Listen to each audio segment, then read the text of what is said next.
Hello everyone, welcome to the video tutorial on machine learning. So in the last video we have started with the module number 5 where I have explained about what is instance-based learning, its introduction, what are the advantage and disadvantage of instance-based learning. So then we have seen one algorithm on the instance-based learning, that is k-nearest neighbor algorithm. So how this k-nearest neighbor algorithm works, what is k there, and we have seen two different approaches of this k-nearest neighbor algorithm. One is based on the approximation of discrete value target function, and another one is based on the approximation of the real valued functions. Okay, real valued target function. So that we have seen.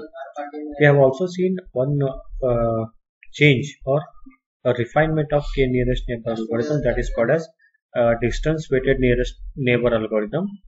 We have seen how it works and what is the algorithm also.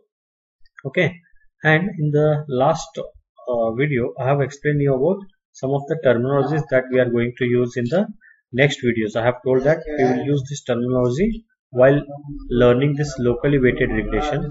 So what are those terminology? So one is regression, the meaning is approximating real value target function. Second one is residual, I have explained what is residual, and third one is kernel function. So all these things I have explained in the last video. So I request you all of you to go to the last video and understand the meaning of this. Okay. So in today's video we'll start with the next topic, that is called as locally weighted regression. So already you know the meaning of regression. So let us learn what is this locally weighted regression. Okay, and why this locally weighted regression is used in our machine learning. All right. Okay, so locally weighted, as the name itself indicates, locally means it is local. That means it is situated for a particular kind of query point. Okay, it is situated over a particular query point. So for example, as you can see here, the phrase locally weighted regression is called as local because the function is approximated based on the data near to the query point. As I said, it is situated around the query point. Consider this is my query point, and all this function is approximated or situated based on the query point or nearer to the query point. That is called as a local. So for example, for this query point, the nearer functions, approximation functions, are called as local functions. Okay, and weighted because the contribution of each training example is weighted by its distance from the query point. And regression is because this term is used widely in the statistical learning community for the problem approximating a real valued function. Already we have learned this meaning of regression in the previous terminology. So let us see what is weighted here. Weighted is nothing but the distance from the query point. For example, if I take this query point, I have to calculate the distance of each training example. Consider we have set of training examples over here, and we have to calculate the distance from the query point and each training example. That is called as weighted here. Okay, so depending on the distance between the query point and other example, the weight will be assigned. Okay, hence it is called as weighted. So I think you got the meaning of local, weighted, and regression. We have already studied in the terminology. Okay, so given a new query instance xq, the general approach in the locally weighted regression is to construct the approximation f bar that fits the training example in the neighborhood surrounding q. Okay, so the meaning is, consider we have one query instance xq.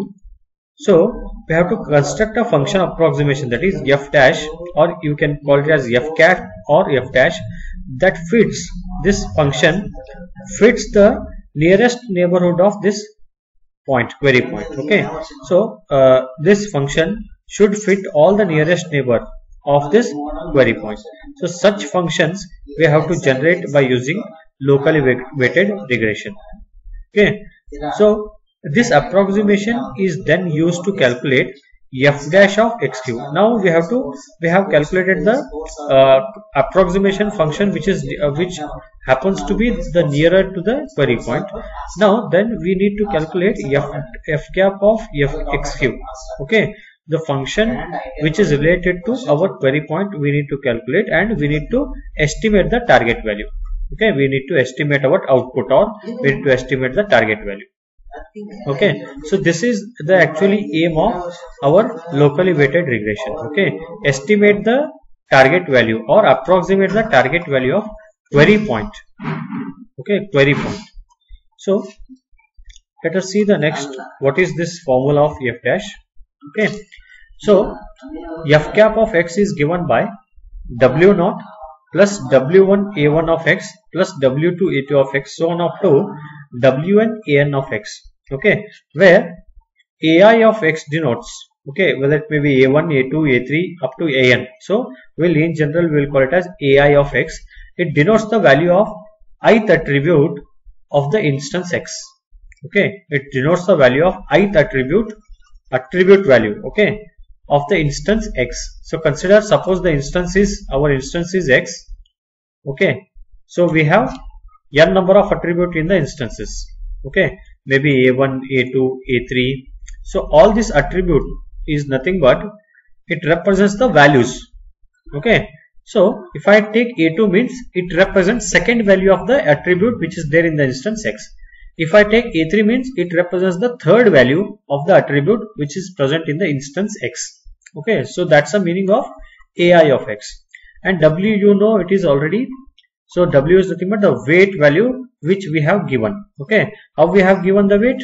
We will estimate the distance from the query point and our actual value. Okay, so consider we have some of the instances which is surrounding by my query point, and we will calculate the distance from that point by using Euclidean distance. Okay, so by using that Euclidean distance, yesterday we have seen how we have assigned the weight. So that is nothing but the weight w naught, w1 and so on up to wn. That means there are n number of attributes which are present over here. Okay, so now derived methods are used to choose weight that minimize the square error summed over the set D of the training example using the gradient descent. So already we know how to minimize the square error. Okay, so we have this formula here.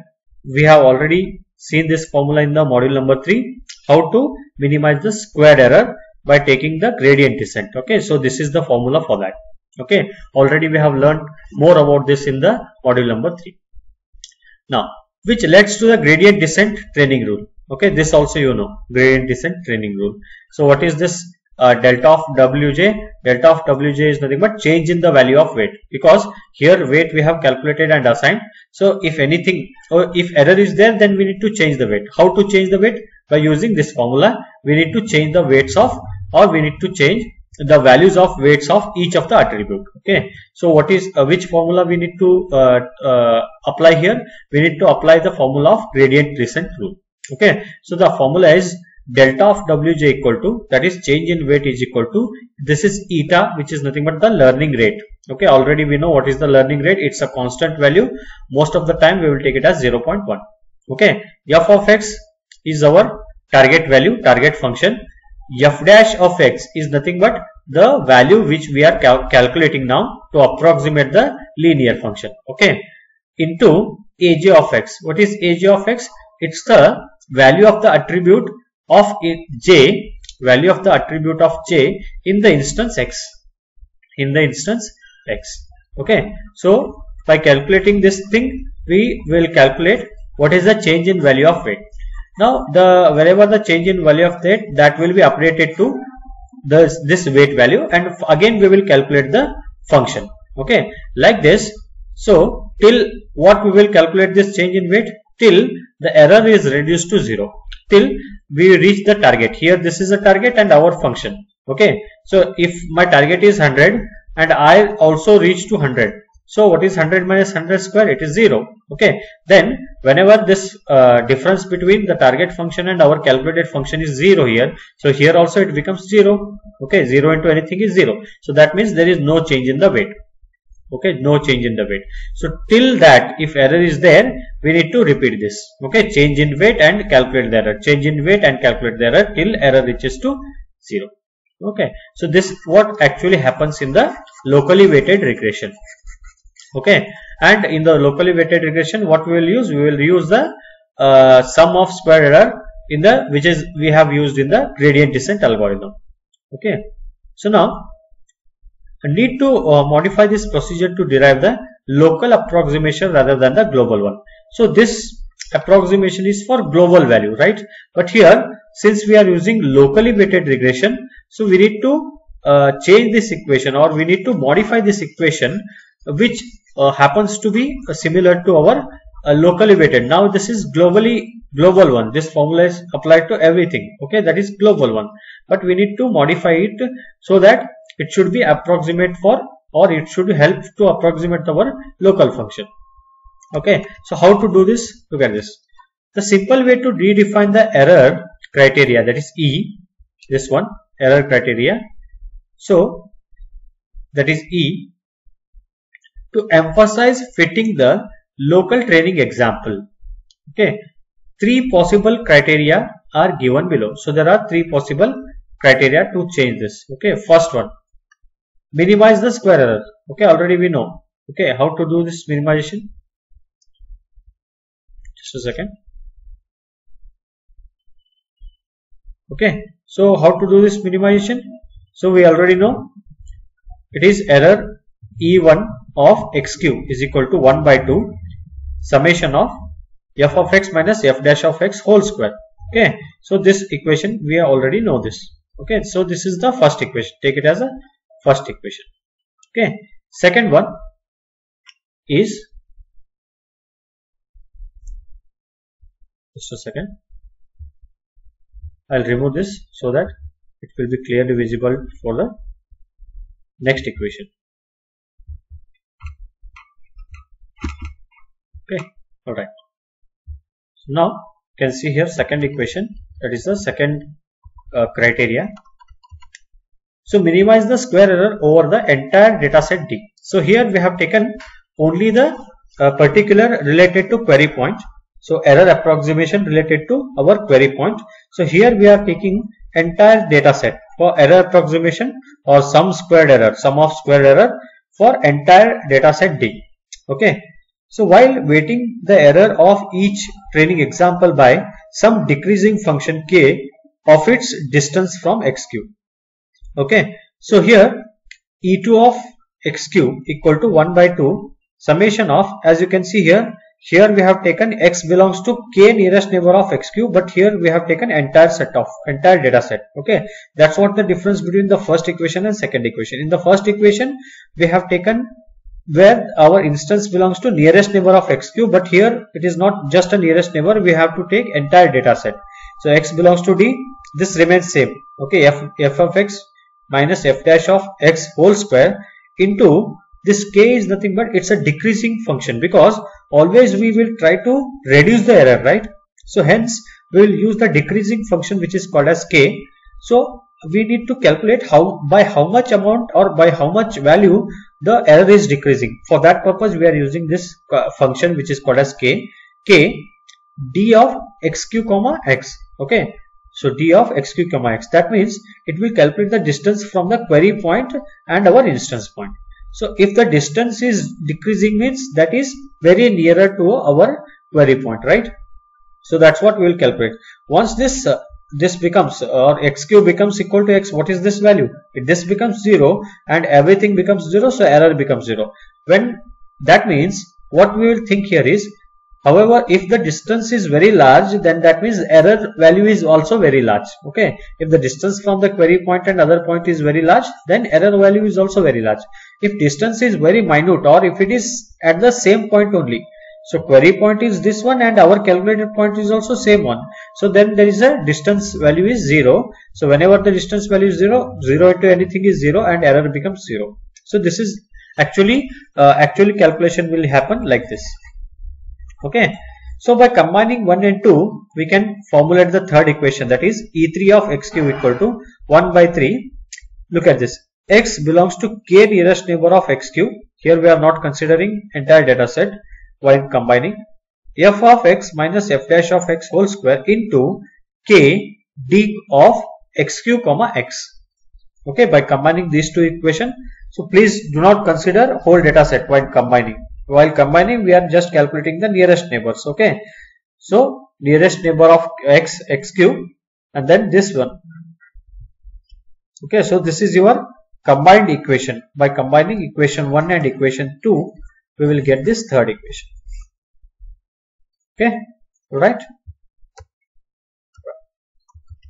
So as you can see here, if we choose the criteria third criteria or criteria 3 and rederive the gradient descent rule, we obtain the following training rules. Okay, if we consider the third rule and if we rederive our gradient descent rule, so then what we will get? We will get the following equation for change in the value of weight.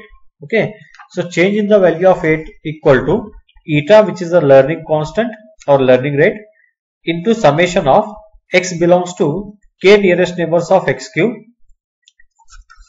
into k d of x cube comma x into f of x minus f dash of x aj of x. Okay, so please remember there is no square function because we are calculating the change in value of weight. Okay, so change in the value of weight, we already have formula. So in the formula we will rederive it by using the third equation and we got this equation. Okay, so the difference between our new rule and the equation 3 rule is that the contribution of the instance x to the weight update is now multiplied by distance penalty. Okay, so this is the modification over here. Okay, so here this one is the extra value that is called as distance penalty. What is distance penalty? Already I told. So it will check the distance between my query point and the instance. Okay, if the distance is very large, meaning is error is also large, so we need to update the weight. If distance is very small or if distance is same, then this value becomes 0. So entire functions become 0, then there is no change in weight. Okay, so this is what exact meaning of this particular equation. Okay, so here this is called as weight update rule. So what is the change here from the new rule and equation 3 is this distance penalty k of d of x cube comma x, and the error is summed over only the k nearest neighbor of example. Yes or no? So error is summed over only the k nearest neighbor of the example. We have not taken the entire data set. We have just taken the nearest neighbors. So if we take the nearest neighbor, that means it is local, right? Okay, we are taking only some part. Okay, we are taking only nearest neighbor. We are not taking entire data set. So that means it is a local. And then how we assign the weights? By calculating the distance, Euclidean distance, we will assign the weight. And what is regression? So we are approximating the function. Okay, we have approximated the function. So hence this is called as locally weighted regression. Locally weighted regression. I think the meaning is clear to all of you, and please go through the video once again to understand more about this locally weighted regression. Okay, and in the next video I will explain what is radial basis function and how to use the radial basis function in the instance based learning, okay, or in the locally weighted regression. Right? Thank you.